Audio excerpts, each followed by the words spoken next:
Bom dia, companheiros, bom dia às nossas companheiras, trabalhadores e trabalhadoras, cumprimentar as lideranças aqui presentes e, de forma muito especial, parabenizar as centrais sindicais, as federações ligadas às centrais sindicais, as federações da CUT, da CTV, da Força Sindical, já pelo terceiro ou quarto ano consecutivo, uma campanha salarial unificada, mostrando a unidade dos trabalhadores, dos metalúrgicos.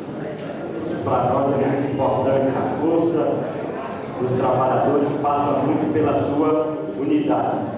Nós temos a compreensão que talvez esse ato de lançamento da pauta salarial dos metalúrgicos, talvez não, certamente, é um momento dos mais importantes aqui na vida política desses três municípios de Minas Gerais: Betim, Contagem, Belo Horizonte. Esses três municípios, especialmente juntos, eles compõem o setor mais dinâmico da economia mineira. E no momento em que o Brasil passa pela discussão fundamental da retomada da industrialização, com a valorização do trabalho e a distribuição de renda, nós temos a compreensão que vocês, metalúrgicos, passam a assumir cada vez mais o protagonismo. Contagem, Betim e Belo Horizonte, especialmente aqui a região do Barreiro, ele compõe esse vetor oeste, onde nós temos a maior diversidade da produção econômica. E essa produção econômica, ela passa pela retomada do processo de industrialização, mas também, fundamentalmente, pela valorização do trabalhador, a valorização da jornada, a redução da jornada de trabalho, pela recomposição salarial fundamental, como está previsto na pauta de reivindicação de vocês, por uma relação respeitosa em relação ao patrão e aos sindicatos. Nós precisamos definitivamente acumular força para superar esse desrespeito que o patrão tem com os trabalhadores e com seus sindicatos. É fundamental a gente reforçar isso, a defesa dos nossos sindicatos, a defesa do movimento sindical, e nós temos essa compreensão. Eu trabalhei muitos anos, durante 13 anos, no Sindicato dos Metalúrgicos de Betim e no Sindicato dos Petroleiros, e nós sabemos como é difícil o enfrentamento do patrão na porta da fábrica, na portaria da fábrica, porque parece para eles que na portaria da fábrica não prevalece a Constituição da República, não prevalece as leis do país, que é o direito à liberdade de organização sindical, é o direito do trabalhador se manifestar livremente, e nós precisamos cada dia mais reforçar essa questão. E nós que somos candidatos a prefeito dessa cidade operária, dessa cidade industrial, nós não podemos titubear. A defesa desse sindicato, a defesa desses trabalhadores e dessas federações tem que vir em primeiro lugar. Isso para nós é prioridade e tem que ser prioridade, porque aqui é a grande referência dos trabalhadores como um todo. Queria também chamar a atenção, além das bandeiras gerais, da redução da jornada, sem redução do salário, da defesa da organização sindical, da valorização do salário do metalúrgico, de critérios mais justos de distribuição da PME, a gente também fazer a defesa da indústria nacional. Para vocês terem uma ideia, hoje o Contagem, diversos empreendimentos, diversas empresas estão passando por um processo de transferência de ações das empresas nacionais para as empresas estrangeiras, para as multinacionais. É um processo de desnacionalização da nossa indústria muito forte e que nós não podemos fazer vista grossa em relação a isso. É uma questão estratégica para o país e que é fundamental a gente estar atento.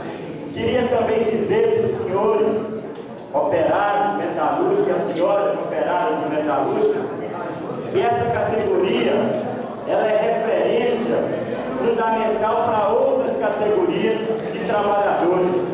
E queria chamar a atenção dos senhores, especialmente para a categoria dos servidores públicos, porque os servidores públicos são especialmente a manifestação do poder público do Estado na vida das pessoas. E muitas das vezes, o tratamento que nós dispensamos aos nossos servidores públicos são tratamentos que não são dignos de uma relação justa entre patrão e empregado.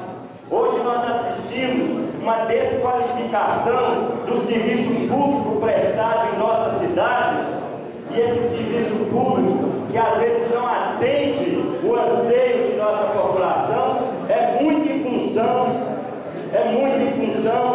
de uma relação estabelecida entre o gestor público e o servidor público, como se o gestor fosse antagônico ou fosse inimigo do servidor público. E essa relação ela precisa ser aprimorada. Nós não podemos admitir, por exemplo, que o servidor público, que é remunerado através de gratificações, servidor da saúde, servidor da educação, que é remunerado com gratificações, tem servidor da saúde que tem 40% da sua remuneração através de gratificações. E sabe, companheiros, o que está acontecendo? Quando esse trabalhador da saúde adoece ou tem um filho doente, ele não pode trabalhar, ele perde 40% da sua remuneração. E sabe o que está acontecendo? Muitas das vezes esse servidor vai trabalhar doente, vai trabalhar sem condições, porque ele não pode perder 40% da sua remuneração. Nós precisamos rever esses critérios.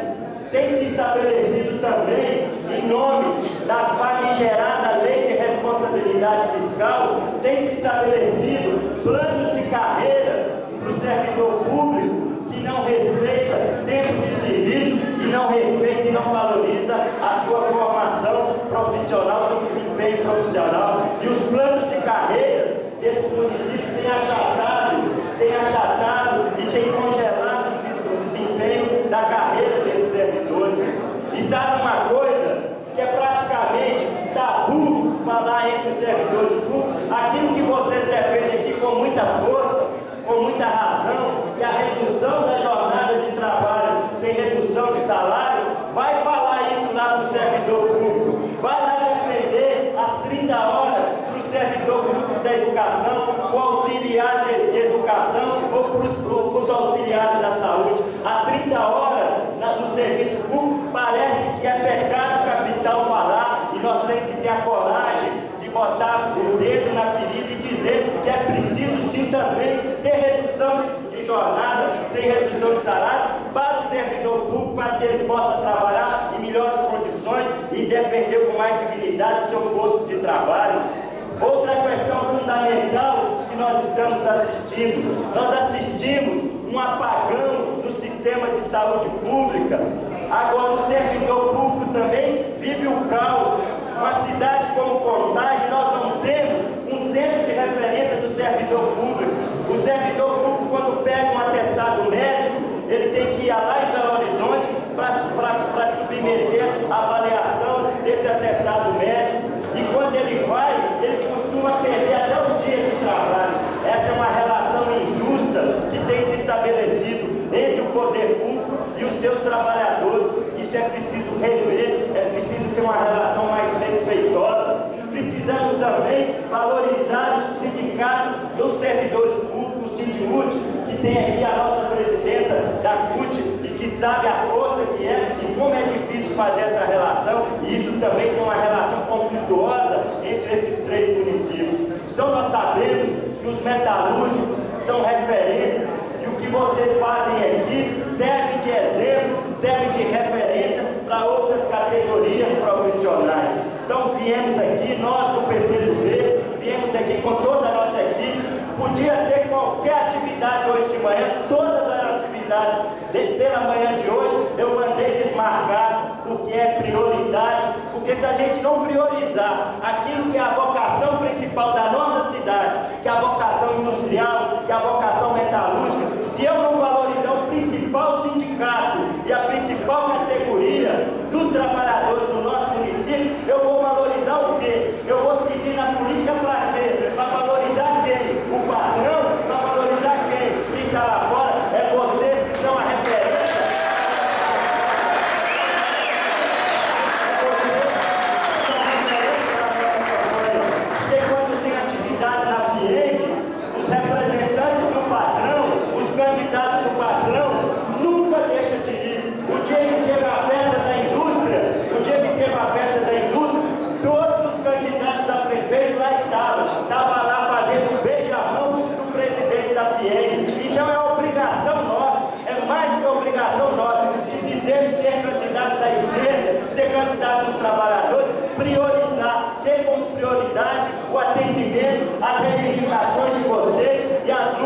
vocês. É por isso que eu fiz questão de vir aqui, para parabenizar a luta de vocês e dizer que o nosso partido e a nossa candidatura está à disposição para fortalecer a pauta de reivindicação dos metalúrgicos, para fortalecer a luta de vocês. E eu, como militante de esquerda, como advogado de sindicato, como vereador, como deputado e como candidato a prefeito, todas as vezes que vocês precisarem do nosso apoio e da nossa luta,